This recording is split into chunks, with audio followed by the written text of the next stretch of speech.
मेरे YouTube channel एस्ट्रोनॉश पर आपका स्वागत है। नमस्कार, मैं हूं नरेश कुमार। सबसे पहले उन दर्शकों का धन्यवाद जिन्होंने पेज को सब्सक्राइब किया है, पेज के वीडियोस को शेयर कर रहे हैं, लाइक कर रहे हैं, कमेंट कर रहे हैं और कमेंट बॉक्स में हमें अपनी राय भी भेज रहे हैं। आज बात करेंगे शनिदेव की। न्याय के देवता और कर्म के कारक ग्रह शनि वक्री अवस्था से मार्गी अवस्था में आ रहे हैं। ये वक्र अवस्था खत्म होगी 4 नवंबर को। शनि 17 जून को वक्री हुए थे और करीब 140 दिन वक्री रहने के बाद 4 नवंबर को मार्गी हो जाएंगे और ये मार्गी अवस्था अब अगले साल 30 जून तक रहेगी, यानी कि लगभग 8 महीने का समय है जब शनि मार्गी अवस्था में रहेंगे। इस मार्गी अवस्था का आपको क्या फायदा होगा, कौन सी राशियां इससे प्रभावित होंगी, इस पर चर्चा करेंगे। लेकिन सबसे पहले ये समझाने की कोशिश करेंगे कि वक्री और मार्गी आखिर होता क्या है, आखिर ये क्यों इतना इंपॉर्टेंट है। दरअसल ये जो अवस्था है प्लैनेट की वो सूर्य की चाल के ऊपर डिपेंड करती है। मंगल, शनि और गुरु ये आउटर सर्कल के प्लैनेट हैं एस्ट्रोलॉजी के लिहाज से, और जो शुक्र और बुध हैं ये सूर्य के करीब रहते हैं, यानी कि बुध की दूरी लगभग 27 डिग्री रहती है मैक्सिमम, और शुक्र जो है वो 47 डिग्री दूर रहते हैं। लेकिन मंगल, शनि और बुध मैक्सिमम 120 डिग्री दूर रहते हैं सूर्य से, चाहे वो लेफ्ट साइड हो सूर्य के, चाहे वो राइट साइड पे हों। जब ये ग्रह 120 डिग्री से दूर चले जाते हैं किसी तरीके से, तो ये ग्रह वक्री हो जाते हैं। शनि की पोजीशन इस समय यही चल रही है, लेकिन शनि जैसे ही 4 नवंबर होगा वो विद इन 120 डिग्री आ जाएंगे सूर्य के, तो वो मार्गी अवस्था में आ जाएंगे। अब जब प्लैनेट मार्गी हो जाता है या वक्री हो जाता है तो होता क्या है, वक्री अवस्था में प्लैनेट इस तरीके से बिहेव करता है। मान लीजिए आप कार चला रहे हैं और कार का हैंड ब्रेक लगा हुआ है, आप एक्सीलेटर दबा रहे हैं। आप इमेजिन करिए कार कैसे चलेगी, वो चल नहीं पाएगी प्रॉपर अवस्था में। ऐसा प्रतीत होता है कि ग्रह पीछे को आ रहा है, लेकिन वो ग्रह पीछे को नहीं आ रहा होता, वो एक्चुअल में वक्री अवस्था में चल रहा होता है और उस अवस्था में उसका चेष्टा बल बढ़ जाता है। चेष्टा बल यानी कि अपना अपना जो उसके कारक तत्व हैं उसको डिलीवर करने की कैपेसिटी बढ़ जाती है उसकी। तो वक्री अवस्था में कोई भी प्लैनेट बहुत तेजी से फल करते हैं और उनका जो है प्रभाव जो है वो बढ़ जाता है। तो ये बेसिकली वक्री और मार्गी अवस्था होती है। अब जब मार्गी अवस्था में हो जाएंगे तो सामान्य स्थिति में आ जाएंगे, सामान्य फल करेंगे। अब शनि के कारक तत्व क्या हैं? शनि जो है वो मिस्रीज के कारक है। शनि 10वें और 11वें भाव के स्वामी होते हैं काल पुरुष की कुंडली में। जब कोई भी कैलकुलेशन हम करते हैं तो 10वें 11वें भाव को जरूर कंसिडर करके चलते हैं, चाहे कुंडली किसी भी लगन की हो। शनि की दशा होगी तो ये 2 भावों को हम जरूर कंसिडर करेंगे, क्योंकि ये 2 भाव शनि के हैं, यानी कि कर्म और आय दोनों ही शनि से आते हैं। दुख का कारक भी शनि है। अब क्या शनि सभी के लिए खराब है? नहीं, बिल्कुल खराब नहीं है।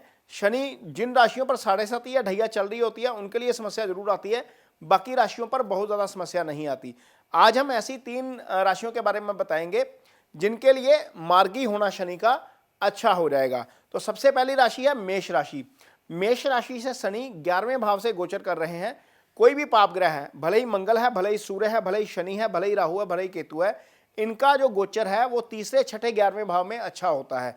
राहु, केतु और सूर्य तो 10वें भाव में भी अच्छा गोचर करते हैं, शनि 11वें भाव में अच्छा गोचर करते हैं। तो मेष राशि के जातकों के लिए ये गोचर अच्छा चल रहा है और अगले 8 महीने शनि आपके लिए बहुत अच्छा फल करेंगे। यदि आपकी कुंडली में शनि की महादशा इस समय चल रही है तो गोचर में शुभ हुए शनि आपको निश्चित तौर पर कर्म में भी सफलता देंगे और आय में भी सफलता देंगे। 10वां भाव पिता का भाव भी माना जाता है, इसको लेकर भी 2 मत हैं। कुछ एस्ट्रोलॉजर 9th हाउस से फादर देखते हैं, कुछ एस्ट्रोलॉजर 10th हाउस से फादर देखते हैं। तो मेजोरिटी ऑफ द जो एस्ट्रोलॉजर्स हैं वो 10th हाउस से देखते हैं। तो ये पिता का घर भी माना जाता है, जो जहां पर शनि की मकर राशि होती है। तो मेष राशि के लिए पिता का घर जो है उस भाव का स्वामी का मार्गी हो जाना एक तरीके से अच्छा है। जो आय स्थान है उस स्थान में शनि का होना एक तरीके से अच्छा है। लेकिन इसके बावजूद 2-3 चीज़ें हैं जिनके बारे में थोड़ी सी सावधानी भी रखनी पड़ेगी। लेकिन आपको शनि जो है आपके कर्म का पूरा फल देंगे, यानी कि यदि आप कर्म कर रहे हैं, अच्छा काम कर रहे हैं, डिलीवरी नहीं हो रही काम की, आपको उसका रिजल्ट नहीं मिल रहा, तो 4 नवंबर से लेकर 30 जून तक का ऐसा वक्त है जब शनि ये रिजल्ट देने के लिए आपके लिए तैयार हैं। आपको इसका फायदा निश्चित तौर पर मिलेगा। मेष राशि के जातकों को आय में वृद्धि हो सकती है, यदि आप प्रमोशन की वेट कर रहे हैं तो प्रमोशन हो सकती है, ये चीज़ें आपके साथ हो सकती हैं।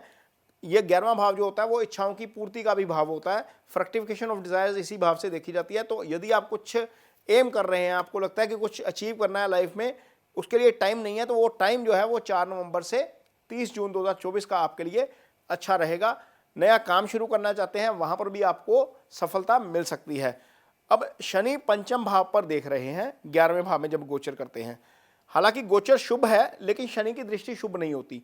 तो जो लोग जिनके घर में संतान आ रही है, जिनके घर में कंसेप्शन का जो है वो प्रेगनेंसी है किसी को, वो 4 नवंबर के बाद थोड़ा सा ज़रूर ध्यान रखें, क्योंकि जो गोचर है, गोचर में शनि का पंचम को देखना एक तरीके से थोड़ा सा डिस्टर्ब कर सकता है, थोड़ी सी कॉम्प्लिकेशन लेके आ सकता है। इस चीज़ को लेकर कोई बहुत ज़्यादा जो है इसके अलावा कोई बहुत ज़्यादा दिक्कत वाली बात नहीं है। हाँ, एक दृष्टि अष्टम भाव पर जाएगी शनि की, जब 11वें बैठे हैं, तो थोड़ा सा वाहन चलाने में ज़रूर सावधानी बरतिए। ये 2 चीज़ें छोड़कर, क्योंकि प्रेगनेंसी हर घर में नहीं होगी, तो निश्चित तौर पर बहुत सारे लोग जो हैं मेष राशि के जातक इस कैटेगरी में फॉल नहीं करेंगे। और बहुत ज़्यादा लोग जो हैं वो ड्राइविंग भी नहीं करते, क्योंकि काफ़ी कम लोग ड्राइविंग करते हैं व्हीकल वगैरह। तो जो लोग ड्राइविंग नहीं करते वो भी इस कैटेगरी में नहीं आएंगे। जो लोग ड्राइविंग करते हैं, जिनके घर में प्रेगनेंसी का दौर चल रहा है, जिनके घर में संतान आने वाली है, वहाँ पर थोड़ा सा ध्यान रखने की ज़रूरत पड़ेगी। अदरवाइज मेष राशि के जातकों के लिए शनि का मार्गी हो जाना बहुत अच्छा है, आपको इसके निश्चित तौर पर अच्छे रिजल्ट मिलेंगे। अगली जो राशि है वो राशि है धनु राशि। धनु राशि के जातकों के लिए शनि 3रे भाव से गोचर कर रहे हैं। तीसरा भाव क्या है? तीसरा भाव पराक्रम का भाव है। शनि इस भाव में आकर भाव को मजबूत कर रहे हैं, क्योंकि शनि की मूल त्रिकोण राशि कुंभ 3रे भाव में आ रही है। जब शनि की मूल त्रिकोण राशि 3रे भाव में आ रही है तो निश्चित तौर पर आपको इसका बहुत फायदा होगा, क्योंकि अब कोई भी डिसीजन आपने लेना है लाइफ का, चाहे आपका प्रोफेशनल डिसीजन है, भले ही आपका रिलेशनशिप को लेकर डिसीजन है, भले ही भाइयों के साथ कोई इशू है, वो सारे मामलों में अब आप में डिटर्मिनेशन आ जाएगी। 4 नवंबर के बाद आप इस संबंध में जो भी फैसला करेंगे पूरी कन्विक्शन के साथ करेंगे, कॉन्फिडेंस के साथ करेंगे। ये ताकत आपको अब शनि देंगे 3रे भाव में गोचर करते हुए।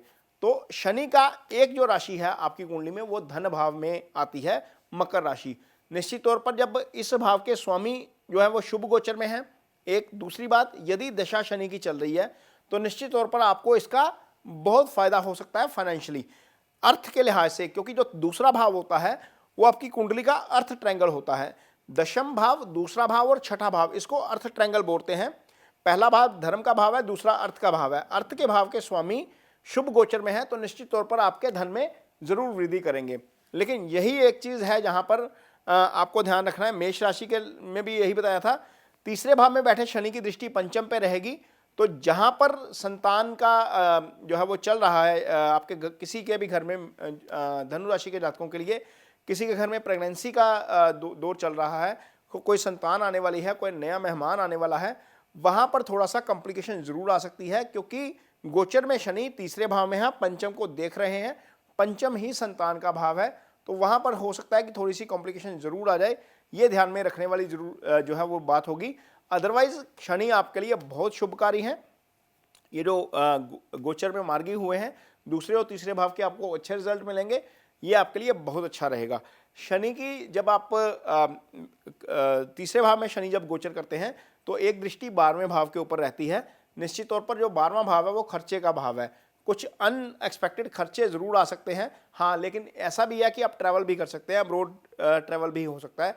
12वें भाव से अब्रोड ट्रैवल भी आता है, तो ऑब्वियसली यदि आप बाहर जाएंगे तो खर्चा तो निश्चित तौर पर होगा। ये इस चीज़ के लिए आपको थोड़ा सा मानसिक रूप से तैयार करना पड़ेगा, क्योंकि धन आएगा तो निश्चित तौर पर खर्चा भी आपका आएगा ही आएगा। आप और मनी का फ्लो जो है वो लगातार रहेगा शनिदेव के शुभ गोचर के प्रभाव के कारण। अगली जो राशि है इसमें जिसको फायदा होने जा रहा है वो है कन्या राशि। कन्या राशि के जातकों के लिए शनि 6ठे भाव में गोचर करेंगे। 6ठा भाव में गोचर जो है वो शनि का वो बहुत अच्छा होता है। अब जब 6ठे में गोचर करेंगे तो 6ठा भाव क्या है? रोग, ऋण, शत्रु, ये तीनों का भाव है। यानी कि यदि आपके ऊपर कोई मुकदमा चल रहा है कन्या राशि के जातकों के लिए, यदि आप किसी विवाद में घिर गए हैं तो निश्चित तौर पर आपको उसमें अब फायदा होना शुरू हो जाएगा। शनि वहां पर आपको अच्छा परिणाम देंगे। 6ठे भाव में शनि काफ़ी मजबूत हो जाते हैं, क्योंकि 7वें भाव में वो दिग्बली हो जाते हैं, प्रॉपर दिग्बली।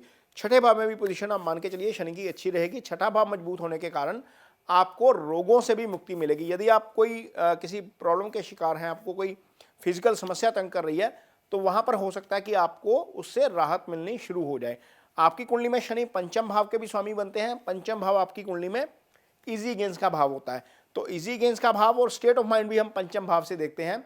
जो विवेक है, बुद्धि है, वो पंचम भाव से देखी जाती है। इसका मतलब यह है कि 4 नवंबर के बाद 30 जून तक आप जो भी फैसले करेंगे उसमें आप प्रॉपरली बुद्धि विवेक का काम करें, बुद्धि विवेक का इस्तेमाल करके काम करेंगे और आपके फैसले जो हैं वो समझदारी के साथ होंगे। पहले के मुकाबले ज़्यादा समझदारी के साथ आप फैसला करेंगे।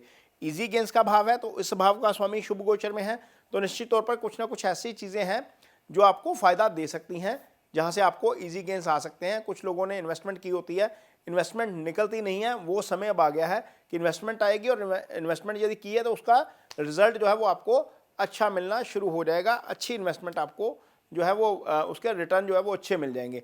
लेकिन यहाँ पर भी एक थोड़ी सी चीज़ है जो ध्यान में रखने वाली है।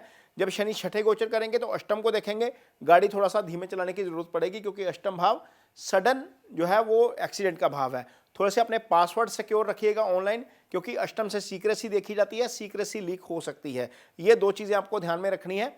और शनि जब यहाँ पर गोचर करते हैं छठे में, तो तीसरे भाव में देखते हैं, ये भाई का भाव होता है और भाई के भाव पर शनि की दृष्टि होने से थोड़ा सा मनमुटाव भाइयों से हो सकता है किसी ना किसी इशू के ऊपर।